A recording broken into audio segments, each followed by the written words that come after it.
What if the greatest secret of the pyramids of Egypt isn't how they were built, but why? We have been told a simple story, that these colossal structures were merely tombs for pharaohs, extravagant monuments to death. But this is a profound misunderstanding, a veil drawn across a truth far more astonishing. What if these were not tombs at all, but engines, resurrection machines designed not for the dead body, but for the living soul? The sands of time have buried more than just cities. They have buried an entire dimension of understanding. The ancient Egyptians, the Khemites, the people of the Black Land, were not obsessed with death. They were masters of life, of consciousness itself.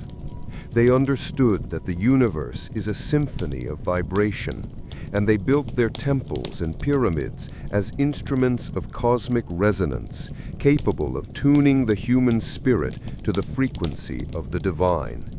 This was their sacred science, a technology of transformation hidden in plain sight, encoded in stone and symbol. In this journey, we will pull back the veil. We will venture beyond the history books and the museum exhibits to explore a side of Egypt you have never known. We will decode the silent language of the temple walls, understand the pyramid as a gateway to higher consciousness, and uncover the initiatory path that was the true purpose of these ancient mysteries. This is not just history. This is a blueprint for your own awakening. The secrets of the pharaohs were never meant to stay buried. They were meant to be reborn within you. To understand the true Egypt, we must look beyond the timelines of kings and conquests that fill our history books. That is the outer shell, the discarded husk of a civilization whose heart beat in rhythm with the cosmos. The real history of Egypt is a spiritual one. A silent lineage of wisdom whispered from master to initiate within the hollowed walls of its temples. This is the Egypt of the Shemsu Hor, the followers of Horus, a rumored pre-dynastic priesthood who were the custodians of a sacred science. They left their wisdom not in treatises of philosophy, but in a language of pure symbolism. Consider the text we call the Book of the Dead, a grim and misleading title. Its true name, translated from the original tongue, is the Pert Em Heru, the Book of Coming Forth by Day. This changes everything. It's not a guide for the deceased, but a manual for the soul's journey through the underworld, the Duat, a realm of psychological trial and cosmic initiation, which could be navigated by a living adept in deep trance just as well as by the soul after physical death. It was a map of consciousness. The source of this knowledge was said to be the great teacher Thoth, or Jehuti, the divine scribe, the measurer of time, the master of wisdom. In later Greek traditions, he became known as Hermes Trismegistus, the thrice great, father of the Hermetic sciences. It is from him that we receive the foundational axiom of all esoteric thought: as above, so below. This was not a mere philosophical platitude for the Egyptians. It was the master blueprint for their civilization. The Nile River was engineered to be an earthly reflection of the celestial Nile, the Milky Way. The Great Pyramids were positioned as a terrestrial mirror of Orion's belt, the stellar gateway through which souls were said to ascend. Their entire worldview was built upon the principle of Ma'at, a concept far deeper than justice. Ma'at is the fundamental order, the divine harmony that underpins all of existence. To live in accordance with Ma'at was to align oneself with the very structure of reality. And this alignment was the key to unlocking the true potential of the human being. They saw the soul not as a single entity, but as a composite of many parts, chief among them the Ka, our vital life force, and the Ba, our unique personality, often depicted as a human-headed bird. The ultimate goal of Egyptian initiation was to purify and unite these aspects, creating a perfected, luminous being of light, the Ak. Their temples weren't places of worship, they were laboratories for spiritual alchemy designed to forge mortals into gods. The most profound secrets of Egypt are carved into its temple stones, but not in the way we think. To read this language, you must first understand the foundational principle. The temple is a human being, and the human being is a temple. This is the law of correspondence made manifest in granite and sandstone. Imagine the layout of a great temple like Karnak. You enter through the massive pylon gates, representing the feet, stepping from the profane world into sacred space. You move through the open sunlit courtyard, the domain of the physical body, the base desires. Deeper still, you enter the hypostyle hall, a dense forest of colossal pillars like the ribs of a great torso, where the intellect and emotions are engaged. And finally, in the deepest, darkest, most protected part of the structure, you find the Holy of Holies, a small, simple chamber. This is the skull, the throne room of the mind, the seat of the inner God. The symbols that cover every surface of these temples are not merely decoration or a primitive form of writing. The Egyptians called them Medu Neter, the words of the gods. Each glyph was a cosmic sigil, a physical vessel for a specific force or principle of the universe. They believed that to carve the symbol of the goddess Sekhmet was to invoke her fierce healing power into the very stone. To inscribe the Ankh, the symbol of life, was to create a focal point that emanated the life force itself. This wasn't representation, it was activation. The temple walls were a vibrational program designed to continuously broadcast a symphony of divine energies, influencing anyone who walked within its field. How did they achieve this? Through a lost science of resonance. The Egyptian priests were masters of acoustics, geometry, and material science. They understood that form creates frequency. The precise angles of the walls, the specific distances between pillars, the height of the ceilings, nothing was arbitrary. It was all a form of sonic architecture built to amplify specific frequencies. Chants performed within the hypostyle halls would have created complex standing waves, sound patterns that could directly affect human consciousness, calming the mind and opening energetic pathways in the body. Furthermore, their choice of materials was deliberate. They built with massive quantities of red granite, which is rich in quartz crystals. We know today that quartz has piezoelectric properties. When you put it under pressure, it generates an electric charge. The sheer weight of the pyramid and temple structures would have placed this quartz under immense constant pressure, turning the entire complex into a subtle but powerful energy generator. The limestone casing stones, on the other hand, had their own insulating and energetic properties. The temple was not a dead building. It was a living, breathing piezoelectric device, a giant crystal circuit designed to gather telluric earth energies and cosmic solar energies and focus them into the Holy of Holies. The purpose?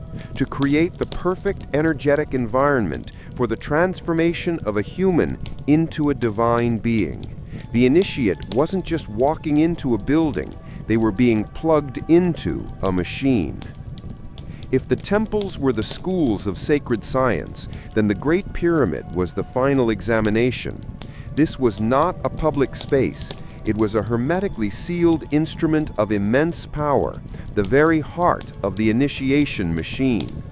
The story that it was the tomb of the pharaoh Khufu collapses under the slightest scrutiny. The granite box within the king's chamber, which we are told is a sarcophagus, bears no inscriptions. It is larger than the passageway leading to the chamber, meaning it was placed there as the pyramid was being built around it. And, most importantly, it was found completely empty. No mummy, no treasures, no evidence of a burial whatsoever. We have been asking the wrong questions. We shouldn't ask who was buried there, but what was birthed there. The so-called air shafts provide another clue. They are not positioned for ventilation. They are precise astronomical alignments. The shafts from the king's chamber point directly to the constellation Orion, representing Osiris, the god of resurrection, and to Thuban, the pole star at that time.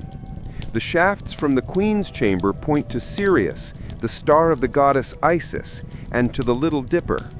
These were not windows, they were energetic conduits, stargates designed to channel cosmic frequencies into the pyramid's core and to provide a pathway for the consciousness of the initiate.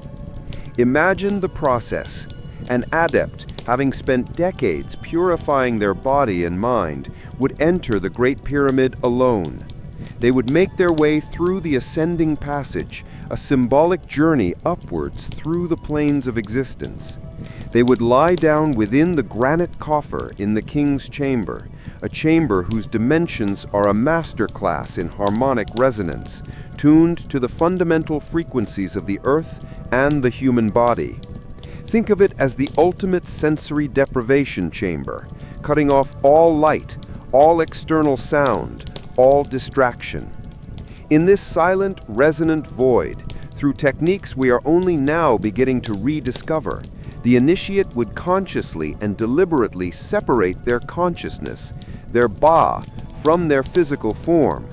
The intense vibrational field of the chamber, amplified by the pyramid structure and its stellar alignments, would facilitate this shift. Their soul would travel, guided by the star shafts, into the cosmic ocean, the duat, not as a lost spirit, but as a fully conscious explorer.